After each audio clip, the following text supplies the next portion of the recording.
तुझे अपने सफलता के लिए लड़ना है। तुझे अपने सफलता के लिए लड़ना है। खुद की काबिलियत पर भरोसा रख। जो गलती आज किए उससे सीख।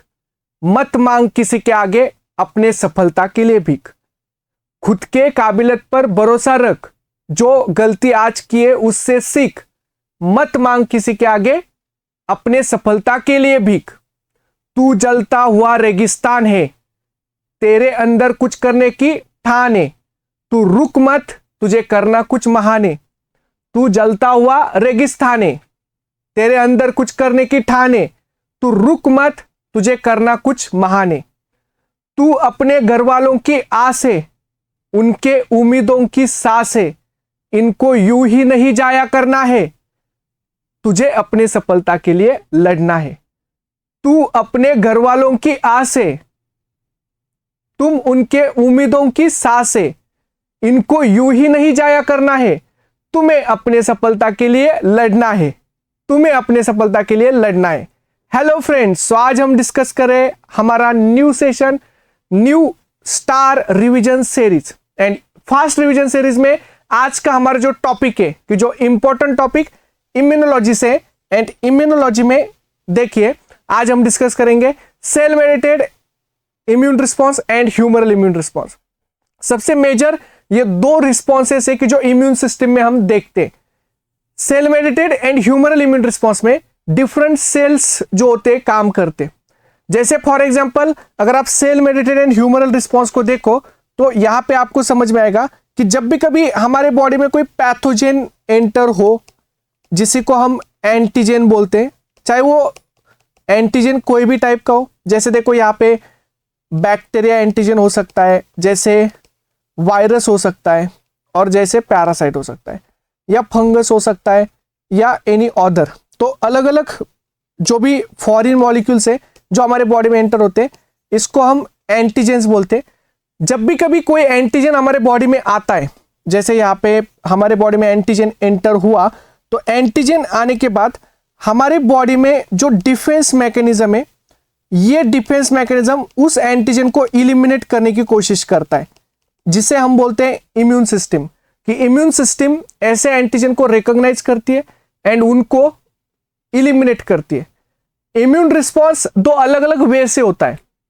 एक होता है नॉन स्पेसिफिक, जिसे हम इननेट इम्यूनिटी बोलते हैं। एक होता है स्पेसिफिक, जिसे हम एडाप्टिव इम्यूनिटी बोलते हैं, एक्वायर्ड इम्यून सिस्टम बोलते हैं। इसी इम्यून सिस्टम में दो और डिफरेंट रिस्पॉन्सेस हम देखते हैं। एक को बोलते हैं ह्यूमरल इम्यून रिस्पॉन्स। तो देखो ये वाला जो पार्ट है वो ह्यूमरल है। ह्यूमरल इसका ही मतलब है एंटीबॉडी मेडिएटेड रिस्पॉन्स। तो यहाँ पे डिफरेंट एंटीबॉडी का सिंथेसिस किया जाता है एंड एंटीबॉडी मेडिएटेड रिस्पॉन्स जिसे हम ह्यूमरल बोलते हैं।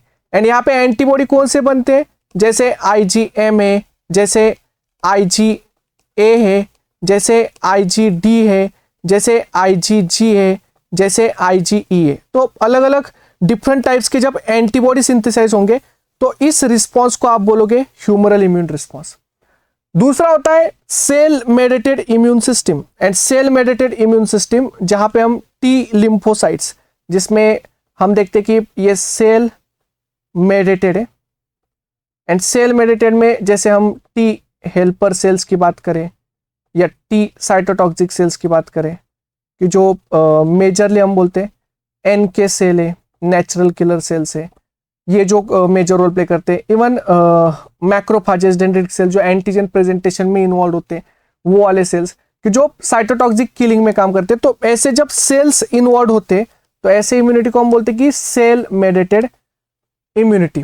तो ये दो टाइप के मेजर रिस्पॉन्सेस हमें देखने को मिलते हैं। ह्यूमरल इम्यून रिस्पॉन्स जो कि एडाप्टिव इम्यून सिस्टम का मेजर पार्ट है, एंड सेल मेडिएटेड में कुछ साइटोटॉक्सिक किलिंग करने के लिए कुछ इननेट इम्यून के भी कुछ सेल्स आ सकते हैं जो किलिंग करे, इफेक्टर मैकेनिज्म नॉन स्पेसिफिकली करे। एंड स्पेसिफिकली टी लिम्फोसाइट जो होते हैं वो भी एडाप्टिव इम्यूनिटी का ही पार्ट है जो सेल मेडिएटेड में इन्वॉल्व है। अभी दोनों को अगर देखें तो स्पेसिफिक प्रॉपर्टीज क्या है कि ह्यूमरल इम्यून सिस्टम जिसमें एंटीबॉडी का प्रोडक्शन होगा।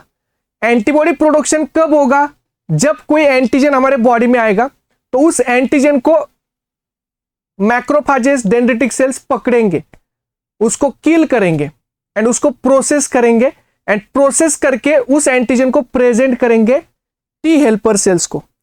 जब एंटीजन का टी हेल्पर सेल्स को प्रेजेंटेशन होगा तो टी हेल्पर सेल एक्टिवेट हो जाएगी and T helper cell cytokine release करेगी।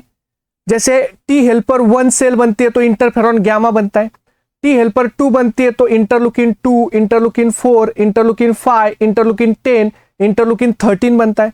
अगर टी हेल्पर 17 बनती है तो इंटरलुकिन 17, इंटरलुकिन 22 बनता है। तो अलग अलग साइटोकाइंस रिलीज होते हैं एंड ये जो साइटोकाइंस रिलीज हुए टी हेल्पर सेल से, ये एक्टिवेट करते हैं डिफरेंट बी सेल्स को, कि जो बी सेल है, बी सेल्स को एक्टिवेट किया जाता है। बी सेल्स को साइटोकाइंस जैसे एक्टिवेट करेंगे बी सेल डिफरेंशिएट होगी, तो normal B cell differentiate into the antibody producing plasma cell, इसी को बोलते हैं प्लाज्मा सेल्स फॉर्मेशन। तो देखो बी सेल एक्टिवेशन के लिए मेजरली टी हेल्पर सेल से साइटोकाइंस आते हैं। तो जो बी सेल्स है उसको डिफरेंशिएशन करने के लिए बी सेल यहाँ पे 2 सेल्स में डिफरेंशिएट होती है। एक होती है मेमोरी सेल, कि एक मेमोरी सेल भी बनेगी, और एक होती है plasma cell.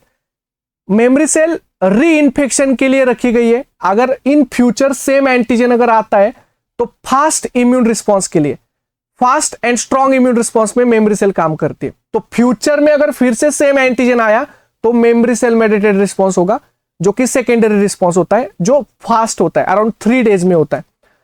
And normally B cells जब in presence of cytokines differentiate होती है प्लाज्मा सेल्स में, तो ये प्लाज्मा सेल्स डिफरेंट एंटीबॉडी का सिक्रीशन करते। तो देखो इन प्रेजेंस ऑफ एंटीजन, जब एंटीजन आया था, एंटीजन एंड जब साइटोकाइंस आए तब B cells T helper cell से साइटोकाइंस मिलने के बाद प्लाज्मा सेल्स में कन्वर्ट हुए एंड ये जो प्लाज्मा सेल्स है, ये प्लाज्मा सेल्स फिर एंटीबॉडी को सिक्रीट करते हैं। तो ये लार्ज सेल्स होते हैं जो प्रोटीन सिंथेसिस मशीनरी इनके पास बहुत सारी होती है, तो वो एंटीबॉडी का सिक्रीशन करते हैं। एंड जब यहाँ पे एंटीबॉडी बनते, तो अगर प्राइमरी रिस्पॉन्स में एंटीबॉडी बन रही है तो उसको हम आईजीएम बोलते हैं, कि जो प्राइमरी रिस्पॉन्स में बनती है। अगर सेकेंडरी रिस्पॉन्स में बन रही है तो इसको आप बोलते हो IgG antibody.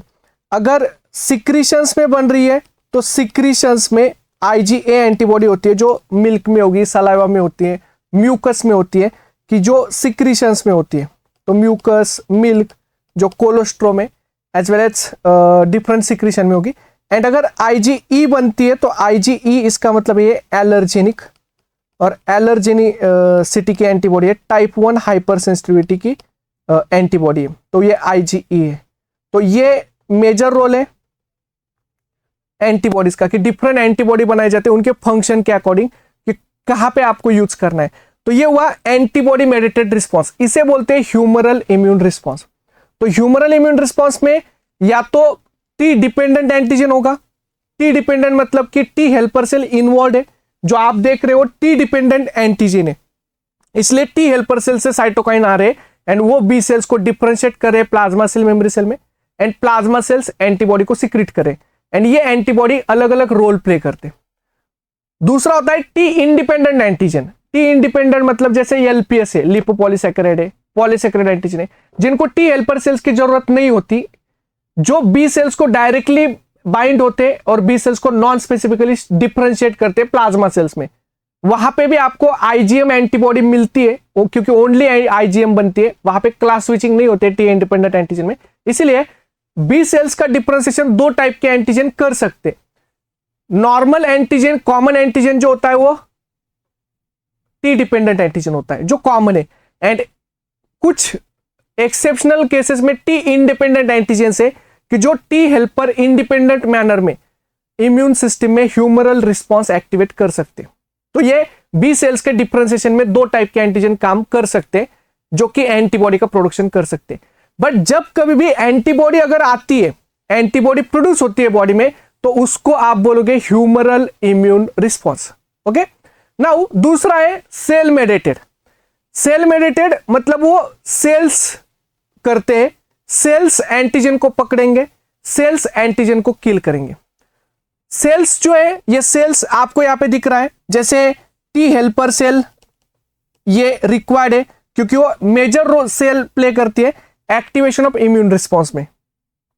T helper cell activate हुई इन प्रेजेंस, मतलब जब भी कभी बॉडी में एंटीजन आया तो एंटीजन को antigen presenting cell, macrophage, dendritic cell and B cells, ये तीनों में से कोई भी एंटीजन प्रेजेंटिंग सेल एंटीजन आने के बाद उसका स्वागत करेंगे, उसका मतलब उसको पकड़ेंगे, उसको खिलाएंगे पिलाएंगे, उसको मारेंगे और उसको किल करने के बाद उसको प्रोसेस करेंगे और प्रोसेस करने के बाद उसको टी हेल्पर को प्रेजेंट करेंगे। जब टी हेल्पर को प्रेजेंटेशन होगा तो जैसे मैंने आपको बोला कि T helper cell B cells को भी सिग्नल कर रही है कि वो डिफरेंशिएट हो जाए, प्लाज्मा सेल बनाए, वैसे ही T helper cells different cytokine release कर सकती है एंड अलग अलग सेल्स को एक्टिवेट कर सकती है। जैसे इंटरफेरॉन गामा से वो मैक्रोफाज को एक्टिवेट कर सकती है। जैसे टी साइटोटॉक्सिक सेल्स का एक्टिवेशन, जैसे देखो यहाँ पे टी साइटोटॉक्सिक सेल एक्टिवेट हो रही है एंड टी साइटोटॉक्सिक सेल यहाँ पे किलिंग का काम कर रही है। तो ये जो टी साइटोटॉक्सिक सेल है ये आगे जाके किलिंग कर रही है, तो किलिंग ऑफ इन्फेक्टेड सेल, इसे साइटोटॉक्सिक किलिंग बोलते हैं।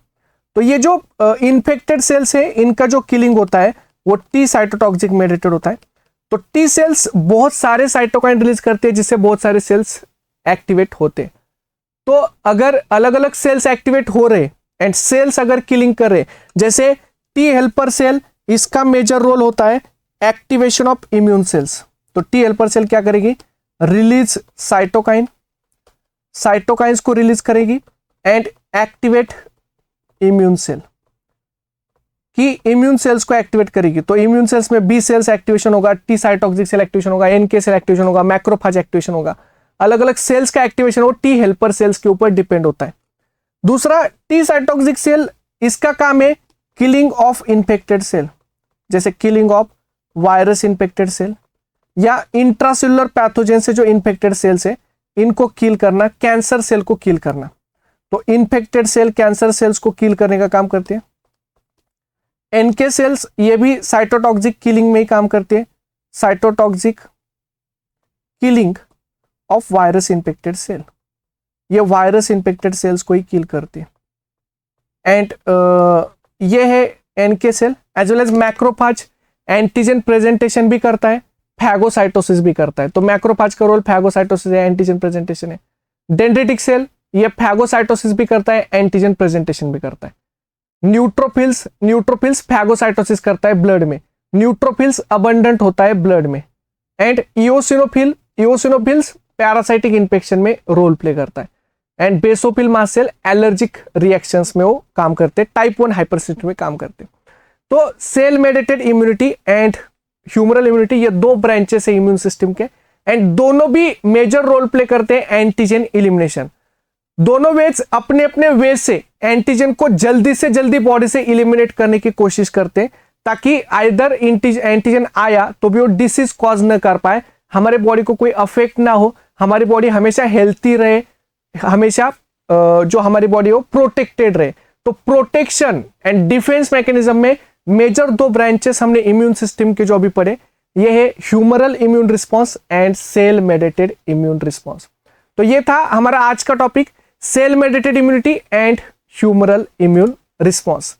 नाउ अभी इसका जो टॉपिक है, इसके जो क्वेश्चंस आए थे, तो अभी ये क्वेश्चन आप सॉल्व करना कॉन्सेप्ट चेक में एंड इसके जो आंसर है वो कमेंट बॉक्स में डाल देना। ओके, तो और cell mediated immunity, humoral immune response के और भी बहुत सारे क्वेश्चंस आए होंगे, तो इनको भी आप करना एंड उनके अगर क्वेश्चंस में कोई डाउट हो तो आप कमेंट बॉक्स में डाल देना। ओके, सो ये वाला फर्स्ट क्वेश्चन है, इसका आंसर आप मुझे कमेंट बॉक्स में दीजिए, ताकि सेल मेडिएटेड एंड ह्यूमरल में से आपको डिफरेंस पता चला या नहीं एंड आपको कितना समझ में आया मुझे समझ में आएगा। दूसरा, ये वाला एक कंसेप्ट चेक का क्वेश्चन है, इसका भी आंसर कमेंट बॉक्स में डाल दीजिए। यस, और ये फास्ट रिवीजन की सीरीज है, इसके वीडियोस आपको कैसे लगे वो कमेंट बॉक्स में जरूर बताइए। ओके, एंड एंजॉय कीजिए एंड रिवीजन कीजिए फास्ट। सीएसआर का एग्जाम 26-27 दिसंबर को होने वाला है, तो उससे पहले हमें सारे टॉपिक्स बहुत अच्छे से रिवाइज करने एंड उनके क्वेश्चंस भी प्रैक्टिस करने। Okay, so thank you all and happy learning. तो आप ये क्वेश्चन सॉल्व कीजिए एंड इनके आंसर कमेंट बॉक्स में डाल दीजिए।